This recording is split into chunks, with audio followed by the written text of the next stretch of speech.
corruptinga obwononefu nga abantu bonna batamu obusiraamu lwa muntu omu mu society wawangalira olw'okuba alina emize egitali miki emize egitali mirungi kusasira n'emirembe bidde nabbi Muhammadin sallallahu alayhi wasallam yarafuubana nze naawe tufune ku kyengera eky'eddiini eno y'obusiraamu mbajjukiza abooluganda tuli balamu lwa kusinza Allah subhanahu wa ta'ala okusinza Allah subhanahu wa ta'ala mu bwomu bwe mwe muli okuwona kwaffe era mwe muli obuwanguzi bwaffe wano ku duniya ne ku lunaku olw'enkomerero. Omuntu yenna bw'anaagaana okubeera ng'asinza Allah nga Allah bw'ayagala empeera ye mu maaso ga Allah subhanahu wa ta'ala gyeri ate nga kugenda kubeera muliro. Amma omuntu yenna buli yeerwanako n'asinza Allah subhanahu wa ta'ala mu bwomu bwe n'akola ebyo Allah subhanahu wa ta'ala by'ayagala aba yeerwanyeko okubeera nga ava mu bantu Allah bagenda okubeera nga abonereza. Buli kibagamba nti ekyo kikulemesa okubeera omusiraamu kireke. Lwaki?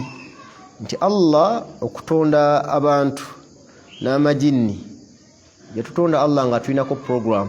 Weewaawo n'ebitonde ebisigadde Allah birinako program. Naye ffe Allah atugirayo amateeka wama khalaqtul jinna wal insa illa liya'budun. Allah tiyatonda abantu n'amajinni okujjako okubeera nga tumusinza mu bwomu bwe. Ya ayyuhan nasu ubudu rabbakum alladhi khalaqakum. Obo nno obujulizi bujja w'ebigambo byonna bijja gye tuli kuyimirizaawo ensonga lwaki Allah subhanahu wa ta'ala yatutonda. Lijja kuba ssanyu omuntu ng'asisinkanye Allah bamusongere ku mulyango gw'omujjana ajja kumanya nti mponye era mpummudde. Saati kijja kuba kya nnaku era omuntu yenna yasaala n'okusiiba n'asiiba asisinkane Allah subhanahu wa ta'ala ng'empeera egenda kubeera ya muliro nga mu byonna bye yakola Allah talina kye yakkiriza. Omulundi ogwasembayo twali tugenda mu maaso nga twogera ku ibaada ey'okuziika bannaffe Allah babajjuludde era ne tulaba ebigambo byali bingi. Omulundi ogwasembayo bwe twayogera twalaba ebyakkirizibwa mu kuziika ebyo yalagira nabbi waffe Muhammadin sallallahu alayhi wasallama ne bye yaziiza. Bwe twasemba bitwanokolayokko mu byagaanibwa mu kuziika ffenne twatambudde nga tugenza okuziika rafu al aswat, abantu okubeera nga basitula amaloboozi gaabwe mu kubigambo byonna oba bigambo bya duniya oba abantu bye balabanga ebyeddiini ng'abantu okuleeta tahaliri ng'abantu okuleeta takibiraati ng'abantu abawala okusoma Qur'ani nga bali ku ntaana nga bagenda okuziika. Kati okusitulwa kw'eddoboozi konna nga tugenda okuziika bimu ku bye twalaba nga yabigana nabbi waffe Muhammadin sallallahu alayhi wasallam. Tugamba ekyazizibwa era mu kuziika nga tututte omuntu okubeera nga tumuziika okutwala omuntu nga tukulembeza omuliro ng'abantu abamu abakuba obukando oba emisubbaawa nga batwala omuntu okubeera nga bamuziika. So n'ebira bitwatunuulira ebyali haramu nga mubiri sunna oba mu bikubirizibwa mu kuziika nga tugenza okuziika kwe kusirika paka ibada y'okuziika bweggwa.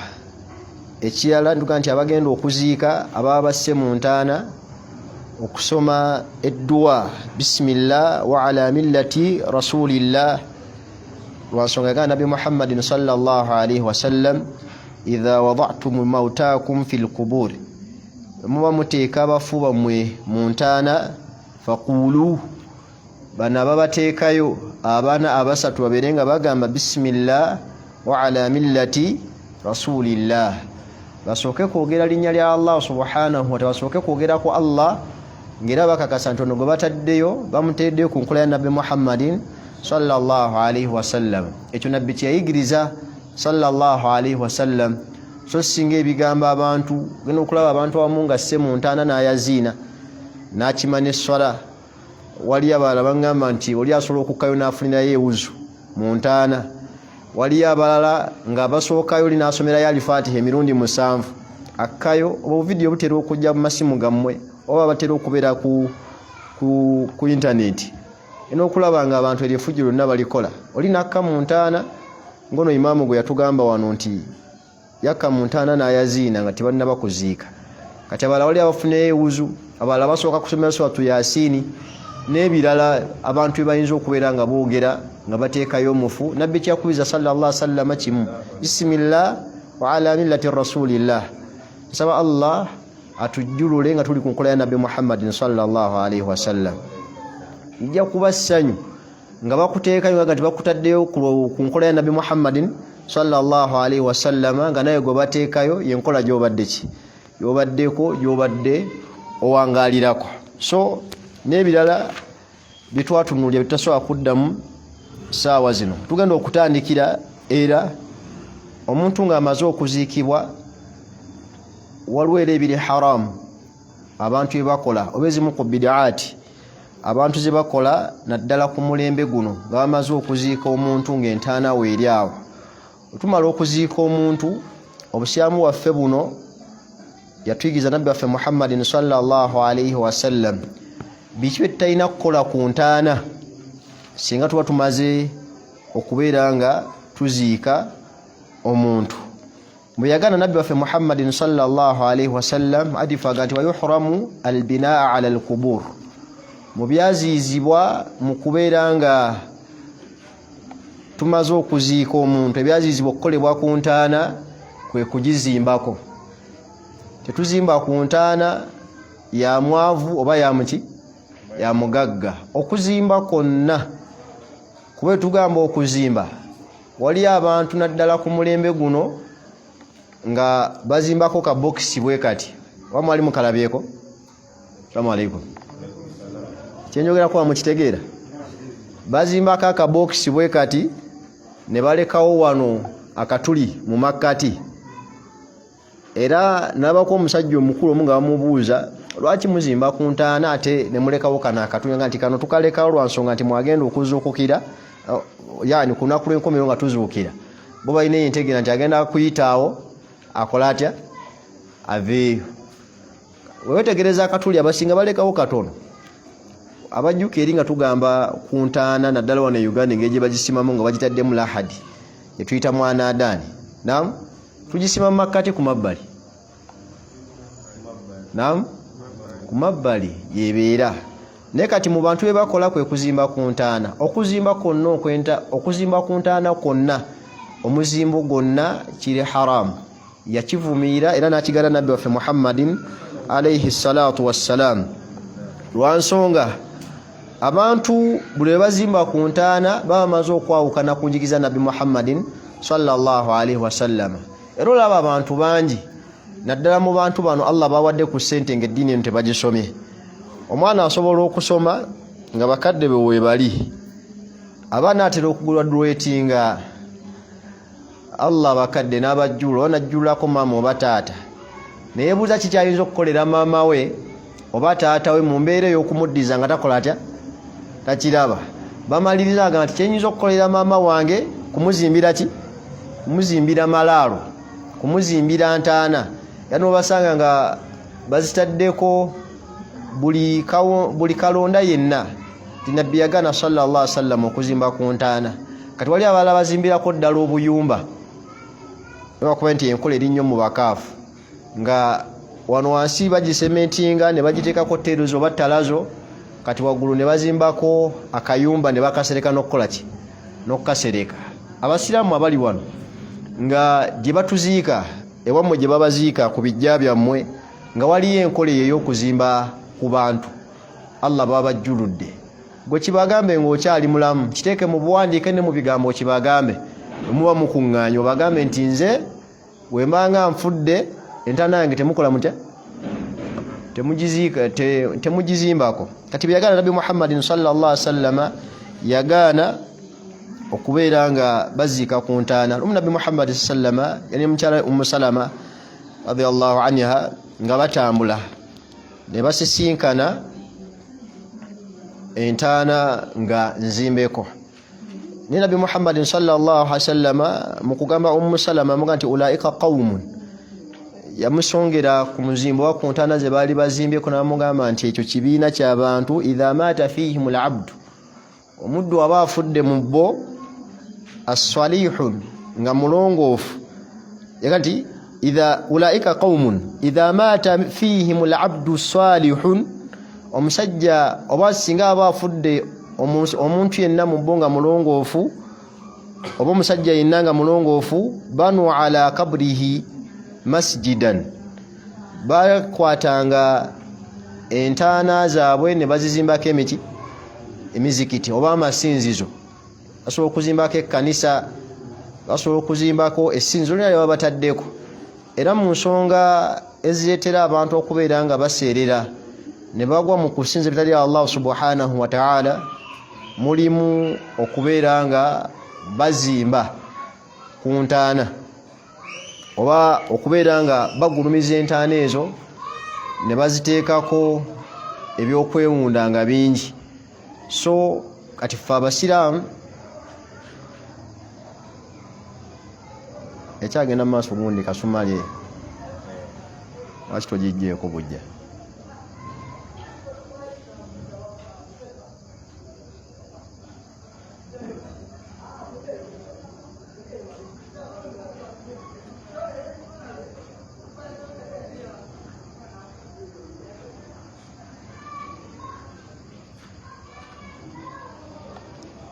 Naam, kitangala ndaba gye kiti tugende mu maaso.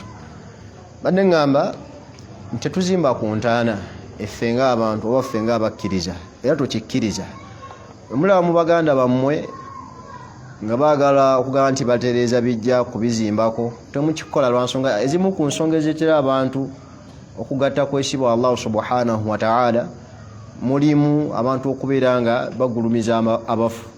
Omulembe gwa Nabbi Nuhu alayhi salatu wassalam omulembe ogwasookerwako abantu okusinza bitali Allah subhanahu wa ta'ala mu nsonga ez'abaseereza okubeera nga basinza ebitali Allah kwe kugulumiza abafu ne babasussa ekkomo we balina okubeera nga bakoma. Era abantu abamu mu kuzimba ku ntaana bagattako ekirala at-taswiru okuteekako ebifaananyi. Era ogenda okusanga omusiraamu nga bamukuba ekifaananyi nga kwali ne bamuteekawo awo ne bamuzimbako. Kati tuzimba ku ntaana ensonga etegerekese ekyokubiri kino kigenda eri baganda baffe bonna abazimbi. Okuzimba ku ntaana mulimu guli haramu eri abasiraamu tetugukola. Emirimu gyonna nga giyingiramu enzikiriza nga kiyinza okukuttira enzikiriza yetokikola kuba osobola okusanga omusajja nga ye yategera nti bazimba ku ntaana era nga neeze waabwe tazizimbako wabula ng'ez'abakaafu bonna n'abasiraamu abagadde okuzimba ku ntaana omulimu ogwo ye akola atya agutwala. Era banoonyayo omuzimbi omulungi baga tulinawo omusiraamu waffe asobola okusiba tailuzi bulungi oba asobola okuteekako talazo bulungi n'ekifaananyi ekyo n'akikuba n'akiteekako nekifaanana bulungi. Kati omusiraamu ogwo omulimu tagukola. idha harrama Allahu shay'a Nabi Muhammadin sallallahu alaihi wasallam yagamba nti mazima Allah waba yaziiza ekintu kyonna harrama thamanahu Allah aziiza n'empeera ekoleeta n'empeera ekivaamu. Omuntu yenna azimba makanisa masabo osobola okusanga omusajja nga omulaba ng'omulongoofu nga musaaze naye bamugamba nti essabo lyagize lyamenyeseeko esayidi emu n'omusanga nga akutta omwika alikuba lipeya oba ekkanisa nga gyali ali mu kusiiga ki asiiga langi. Kati egyo emirimu egiyingiramu enzikiriza tetugikola. Tozimba ntaana yadde nga sizeebwa mmwe newankubadde gwe mulimu gw'okola otya ng'omulimu gw'okola.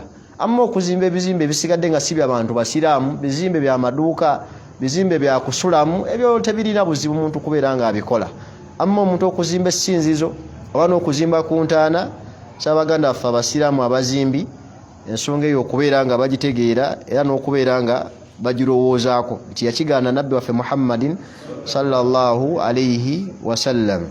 Era ekirala abantu bye bakola ku ntaana at-tajsiisu abantu okubeera nga bawunda entaana ezo. Era mu kuwunda mulimu okubeera nga omuntu azimba abantu bazisiiga langi n'okubeera nga baziteekako ebifaananyi walkitabatun alaiha n'okubeera nga baziwandiikako. Era nabbi bye yagaana sallallahu alaihi wasallam yagaana okuwandiika ku ntaana. Entaana tetuzizimbako, tetuziwunda, tetuziwandiikako. Ngeri entaana zotera okusangeza abaganda baffe, mutugenda okuziiko genda okulaba ne bateekako akaseminti nga kuliko Haji Juma Gundi yazaalibwa 1920 n'afa mu 2025 ne bakiteekawo awo. Kati n'okuwandiika ku ntaana nagwo si mulimu mulungi, zimu ku bidaati abantu ze bakola. Era mu byo byagana nabbi waffe Muhammadin sallallahu alayhi wasallam olwa hadithi ya Jabir radhiyallahu anhu yagati naha nabiyyu sallallahu alayhi wasallam yagana nabbi Muhammadin sallallahu alayhi wasallam an tujassasu alqubur, abantu okubeera nga bawunda entaana, wa an yaktuba alayha, n'okubeera nga baziwandiikako. Oba muwandiisizaako maaka oba ki, ala kulli okuwandiikako konna nekino era kiri haramu. Sabasyamu bakitegeera, omuntu asobola okulemeera okuzimba ku ntaana wabula n'akwata ekyuma kammeto oba mu butegera waliwo buno bw'osanga don't dump here kasasiro, mu butegera we bateeka kasasiro obwo no parking. Kati obupande omuntu asobola okugenda kuba nabo abaweesa ebyuma n'awandikako amannya ga kitawe n'ajja n'akasimba ku ntaana. Oba ogendewo omubazi ng'ewaseeka Bashiri n'akukolerayo akabaawo ne kasitandi, n'ogenda w'omuntu alina omukono omulungi era n'akwandikirako amannya ga taatawo. Mu bufunze bakuteerawo ebyafaayo by'omugenzi. Era gye nagendako mu kuziika eyo era ne neewuunya abantu obudde balina obukola egyo emirimu, ng'oli eringanga nabbaana nga yawandiika ebyali bikwata ku mugenzi, abaana be yaleka n'abakyala be yaleka.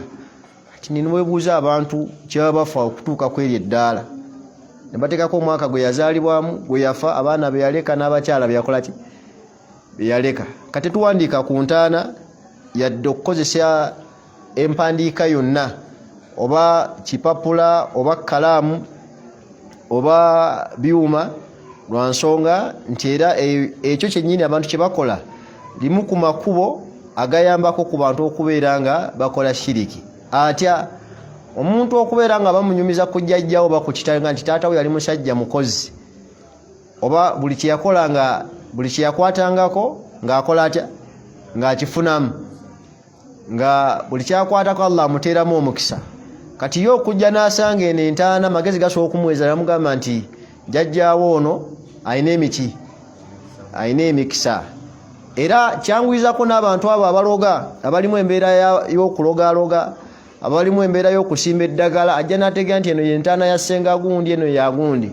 So emuziziika ne wayita emyaka nga 10 ne bamunyumiza, watuukawo tasobola kukola ki, tasobola kubeera nga abyawula. Naye kati ffe ababangwirizaako omulimu ogw'okukola ki, gw'okubeera nga tuwandiika ku ntaana. Kati nabbi mu byagaana sallallahu alaihi wasallama yagaana okugiwandiikako, wa ayyubna alaiha, n'okubeera nga tuzizimbako. So okuwandiika ku ntaana bimu kwebyo byeyagaana nabbi Muhammadin sallallahu alaihi wasallama. Ekiya kyeyagaana nabbi Muhammadin sallallahu alaihi wasallama era ku ntaana aljulusu alaiha, era okutuula ku ntaana. Era ebireetera abantu okutuula ku ntaana mulowooza ki? Kiviira ku kyantu okutuula ku ntaana?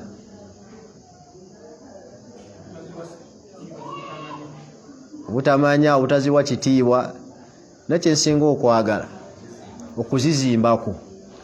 Buli abantu bebazimba ku ntaana kyanguyiza abantu abatamanyi ng'oli bwagambye okujja ye n'akola atya, najja n'atuulako butuuzi.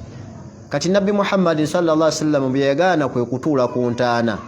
Kazibe z'abasiraamu oba si z'abasiraamu, mulenzo okusangayo etali ya musiraamu nga bagisementinga ye n'agituulako.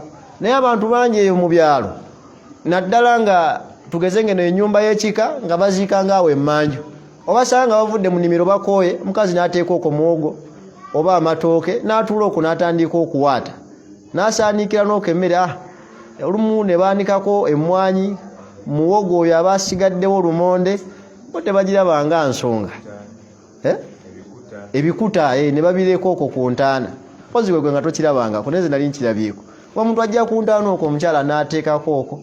kati wali aboononefu abalalereyo mu byalo nga bavubuka bakwataga amalalo ne bagatuulako ne bagakubirako amatatu ne bateekako ekimeeza kya luddo bwekityo ogenda okubasanga bonna banyenya mikono we bayiwako we bati oli ne batuula kuli ne bano ne batuula kuno bo tebagiraba nga nsonga kati fe abasiraamu tetutuula ku ntaana era nakyo birimewe Nabi Muhammadin sallallahu alayhi wasallam yaga Nabi Muhammadin sallallahu alayhi wasallama la tajlisu ala alqubur temutuulanga kuki ku ntaana ezo amaze okubeera nga tuzizimba neziba zaffe z'abasiraamu nga since meeting mutalina lukusa kubeera nga azituulako era mu hadithi endala yaga Nabi Muhammadin sallallahu alayhi wasallama nti la ajlisa ahadukum ala aljamratin omukumwe yanditudde at least ku lyanda ly'omuki ly'omuliro kiri kalekaleko omuntu okutuula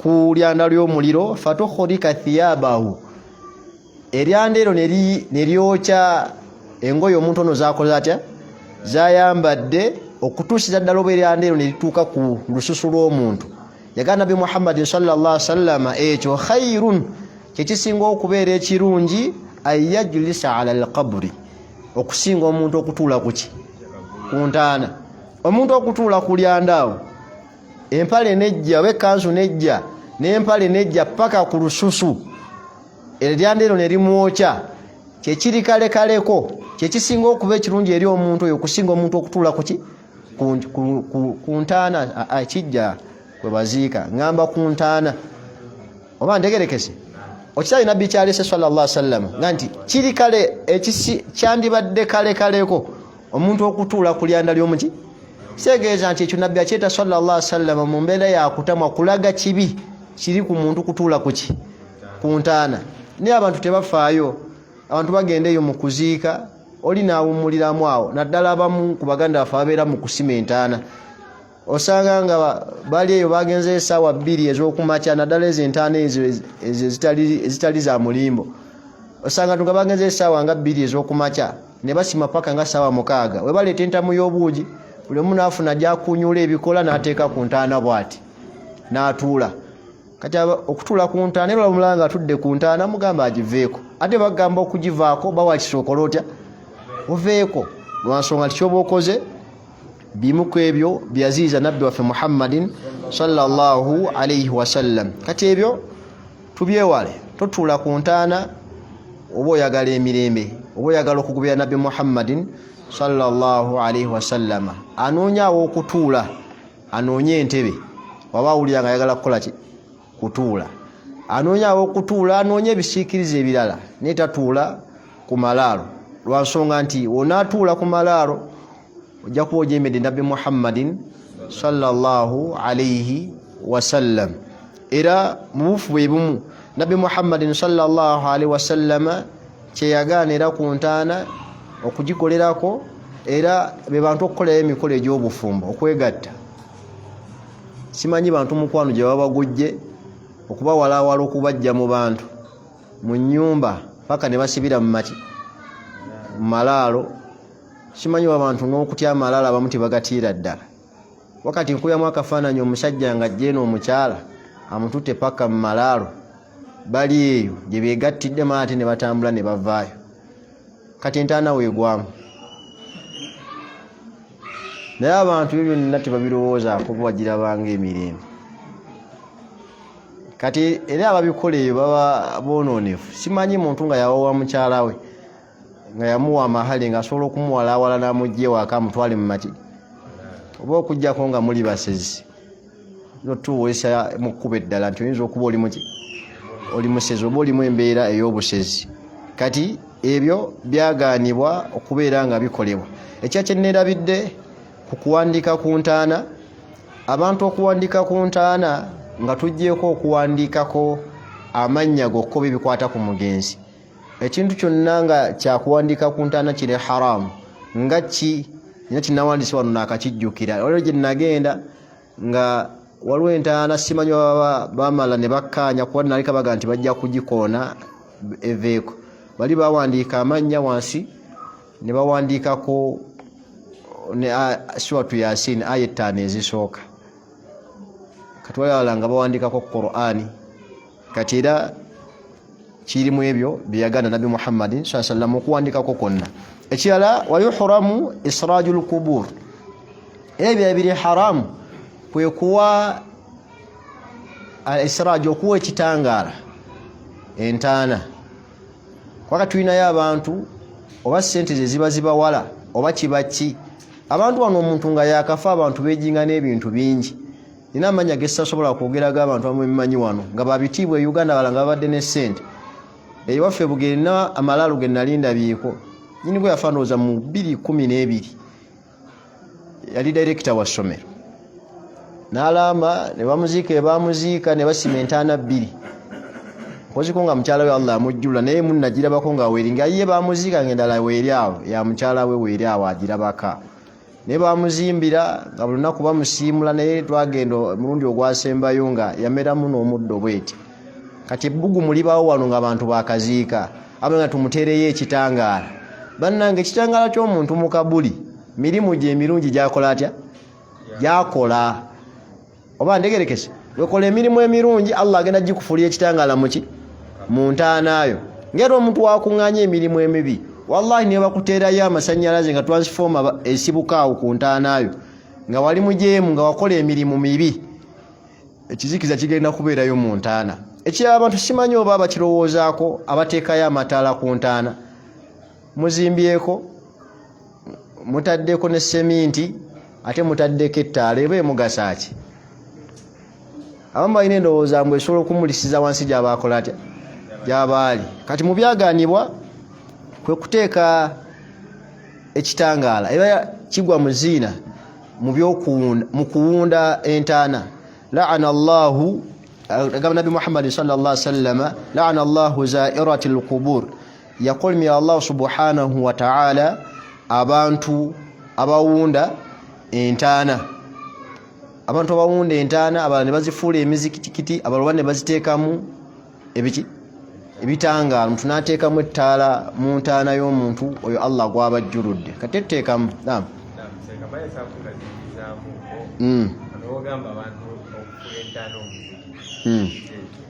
abantu okufuula entaana omuzikiti. Wali abantu abamu nga Nabi Muhammad sallallahu alaihi wasallam beyagaana kwe kukwata wetuziika ne tuzimbawo muki omuzikiti. Kirowoozesa abantu abamu okulowooza nti bali betukola tutya, bali betusinza. Ogamba nti entaana bagifudde muzikiti nga olaba wano mu maaso awo ne bateekawo ki, ne bateekawo kabuli y'omuntu yenna. Era tusalya tebateekawo ntaana. Kati ombuuza wonna wali olabye entaana ku muzikiti.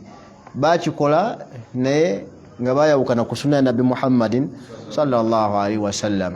Era baganda baffe kino kijja nnyo ku bantu abatera okuwaayo ettaka ly'omuzikiti oba abantu abakoleredde ennyo obusiraamu. Bannange omuntu okukolera nnyo obusiraamu tekimwetaagisa kumuziika kumpi n'omuzikiti. Empeera yo webaje eri ewa Allah agenda kugisisinkana.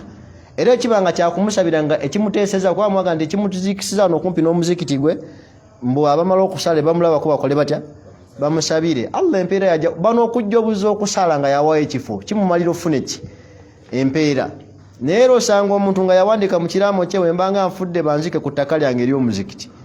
Kati obanga atawaayo ate n'osanga n'abantu nga nabo bagumiikiriza ekyomuntu kyabagambye ekyo ky'okubeera nga bamuziika wali omuki bamuziika wali omuzikiti. Kati abantu okubeera nga bateeka amasinzizo ku ntaana zimu ku nsonga ezanguyiza abantu okugwa mu kusinza ebitalyani Allah subhanahu wa ta'ala. Satufuna dhani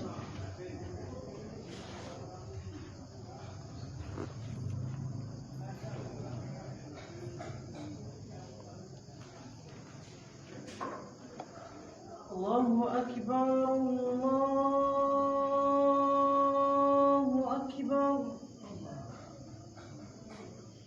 Allahu akbar, Allahu akbar. Ashhadu an la ilaha illallah.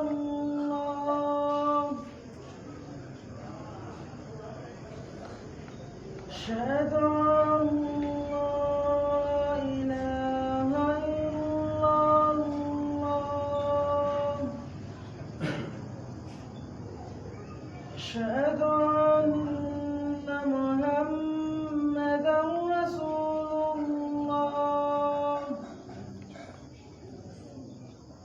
أشهد أن محمدا رسول الله حي على الصلاة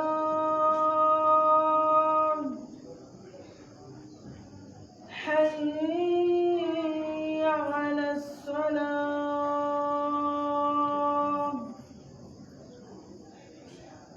حي على الفلاح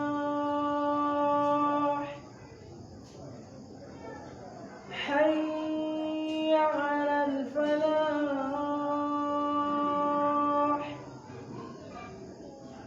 الله أكبر الله أكبر لا إله إلا الله.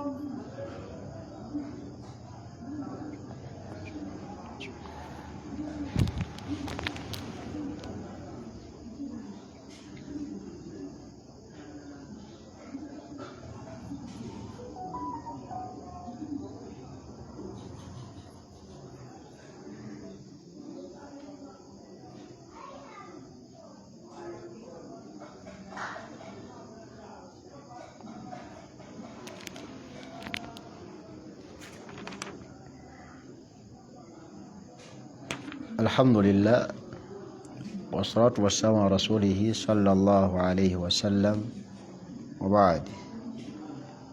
tumewaza ekitiibwa Allah okusasana emidde Nabi Muhammadin sallallahu alayhi wasallam. Nga tumaliza eddaasa yaffe olwaleero twalaba emabega ebikkirizibwa mu kuziika, ne tulaba n'ebyo byeyagaana Nabi Muhammadin sallallahu alayhi wasallam. Abasiraamu mbakubiriza okugoberera enkola ya Nabi Muhammadin sallallahu alayhi wasallam mu ibaada yonna gye tukola. Okuziika ibaada gye tufunamu empeera. Singa omuntu agoberera obufu wa Nabi Muhammadin sallallahu alayhi wasallam, era omuntu asobola okufuna omusango singa agaana okugoberera ebyo yayigiriza Nabi Muhammadin sallallahu alayhi wasallam. Nsaba twejjemu okubeera nga tweramulira ku bantu abalala. Bitwogedde ebyokuzimba ku ntaana n'okuwandiikako n'okuziwunda, abantu abamu bwe babagamba nti bye mukola biri haramu, nga bakola comparison wakati waabwe n'abantu abalala. Era omuntu asobola okubuuza, kati mwe abasinga bagundya eddiini, mwe abasinga bagundya essente? Eby'omuntu okubeera nga alina eddiini, yagamba ekitiibwa Allah subhanahu wa ta'ala mu Suratul Hujurat, innama akramakum inda Allahi atqakum. Atusinga ebbeeyi mu maaso g'ekitiibwa Allah subhanahu wa ta'ala yo yasinga okukola ki? Okumutya. Yasinga okugondera Allah n'omubaka Muhammadin sallallahu alayhi wasallam. Abali wano nga ewaka bazimba ku ntaana nga baziwandiikako, okwogerezeganya nabo mujjeko emizimbo egyo gye bateekako kyekisinga okubeera ekirungi.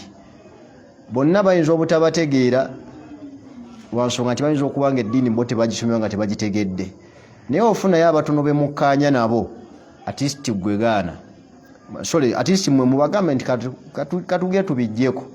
Ekyo ekiba kiremye, tobeera mu basiraamu ab'enkya ate era Allah bagenda okujjulula naye bakuwandiikeko nga tewabakomako. Ekirala, abantu boyinako authority oba abantu bolinako response bolinako obuvunaanyizibwa, nkusaba nga wosobola atisti abo bo gwe gaana, ngaani ng'omwana wo. Allah ajjuludde omwana enkola ye wammwe mwenna kuzimba ku ntaana, gwe bagamba wange sikola ki? Simuzimbako. Ekyatokola contribution mu kuzimba ng'abantu babeera eyo nkakani zino edduwa ze babeeramu eza40 ne bagaka atisti oba toza atisti tusindikireyo atisti akasawo ka seminti, nogamba mpoziko ekyo kyo nja kisobola. Era ogenda okulaba ng'osindisa emitwalo egi bagule ensawo y'esseminti bazimbe taatawo. Era leba basomaga nti ne gundi naye atusindikidde emitwalo 5 wano, yadde taze naye ali wamu naffe. Yadde nga tubagambye nti oli wamu nabo, baga nti gundi naye ali wamu naffe. Kati tokola contribution bagambe mwana gwo ine empisa embi oganye okuzimba taatawo ate gwo ayina empisa ennungi lwansonga taatawo olina kyokola ki olina kyomwagaliza omwagaliza bulungi omutaasizza ebizibu byagenda okwolekera kati tokola contribution yonna mu kuzimba oba mu kuwandiika kuba mu kubeera nga bawunda egundi okuwunda webaziika oba okuwunda entaana ezo amma abantu okubeera nga baagala okukola okugeraageranya buli kiseera gundi yakola bwati ne gundi nakola bwati ne gundi nakola bwati eddiini yaffe ey'obusiraamu teri mu kugeraageranya n'abantu balala ekirala abali wano abantu bangi Allah bajjuludde mu nsi muno nga balina ssente muyinza okulowooza nti ssente kwali abantu abamu nga bulijjo baziika ng'ewaabwe tebazimba ne wabaayo omuntu omu Allah n'ajja amusitula mu famire n'amuwa ssente n'afuukira abalala bonna ekizibu era emabegako nina amawulire ge nalaba eyobuyukwe nga waliyo basiraamu bambi abeevaamu ne bagenda baali bazimbye ku muganda waabwe abaana nga bazimbye ku muganda waabwe ne bakoonako n'entaana ne bano bonna abaali bakanga tukulabye toyagala taata muyinza okuba nga temulina baganda ba taata ne bwe baalabawo obulungi balina okubeera nga bakola kati obulungi n'obuluŋŋamu buli mu kugubira nabbi Muhammadin sallallahu alaihi wasallam tetuzimba ku ntaana tetuwandiikako tetuzituulako tetuziteekako mataala tuteekayo kitangaala era olaba ababireeta mu kuteesa mu miitingi zammwe eza famire mugambe nedda ekyo yakigana nabbi Muhammadin sallallahu alaihi wasallam n'ebirala byenkomyayo byemayoga byetwayogera wano okusirika nga tugenda okuziika abantu obutaleeta tahaliiri abantu obutaleeta takibira wennaku zino kati bigenda abantu babyongeramu ebisoko bingi luli zibadde nga tahaliri n'ennaku zino kati mulimu ne takibira n'okusoma Qur'ani wano abavaayo Allahu akbar Allah la ilaha illa Allah la ilaha illa Allah la ilaha illa Allah Muhammadur Rasulullah ne baswa ne batwala kati ennaku zino kyenda bwe baba bateekako ettaka nga bakyusa oluyimba Allahu akbar Allahu akbar Allahu akbar nga ne basene ettaka ebakolaki bateekako ebyo omusiraamu tabyetabaamu oba yagala okusinkana nabbi Muhammadin wasole waba yagala okusinkana oshiba Allah subhanahu wa ta'ala nga ali mu bantu abagobera obufa nabbi Muhammadin